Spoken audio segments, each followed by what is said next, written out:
এরপরে প্রশ্ন হলো, সালাতে মনোযোগী না হয়ে কোন রাকাতে আসি ভুলে গেলে ইসলামের দৃষ্টিতে সমাধান কি? নামাজে কত রাকাত পড়ছেন ভুলে গেছেন, এই ভুলটা কি আপনাদের মাঝে মধ্যে হয় না প্রায় হয়?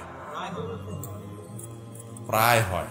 কারণ হলো মনোযোগের নামগন্ধ নাই, এই জন্য টাকা গুনতে ভুল হয় না, কিন্তু নামাজের রাকাতে অনেক বেশি ভুল হয়। আল্লাহ মাফ করুক। এই আমল নিয়ে কিভাবে আপনি জান্নাতে যাবেন বলেন? 1,00,000 টাকার বান্ডিল গুনে ফেলছেন, ভুল হয় খুব কম, আর মাত্র 2 রাকাত নামাজ পড়তে গিয়ে ভুল। ঠিক না ঠিক? তো নামাজের মধ্যে যদি ভুল হয়, রাকাত সংখ্যা নিয়ে সন্দেহ হয়, কি করবেন? এটা সমাধান হলো, আপনি প্রথমে চেষ্টা করবেন যে কোনটার দিকে মনের ঝোঁক বেশি সেটা বের করা।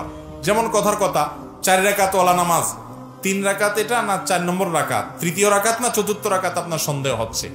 আপনি তখন চেষ্টা করবেন মনের ঝোঁক কোন দিকে। যদি না 4 রাকাত হওয়ার সম্ভাবনায় বেশি, মন সেদিকে বেশি টানে, তাহলে 4 রাকাতই ধরবেন। আর যদি মন বেশি টানে 3 রাকাতের দিকে, তাহলে 3 রাকাতেই পড়বেন এবং শেষে সিজদা সৌদিয়া নিবেন। আর যদি আপনার মনের কোনো ঝোঁক না থাকে, বরং 50-50, আপনি মাঝখানে দাঁড়ায় থাকেন, কোনো হুঁশদিস নাই, কয় রাকাত পড়ছেন কোনোই খবর নাই, এরকম যদি বেখবর হয়ে যান, তাহলে সেক্ষেত্রে আপনি কমটা ধরবেন। 3 আর 4 হলে 3 ধরবেন, 2 রাকাত না 1 রাকাতের সন্দেহ হলে 1 ধরবেন, অর্থাৎ সবসময় কমটা ধরবেন, ধরে আরেক রাকাত বাড়ায় নামাজ শেষ করে এরপরে শেষে সিজদা সৌদিয়া নিবেন। তাতে কি হয়ে যাবে? নামাজ হয়ে যাবে ইনশাআল্লাহ।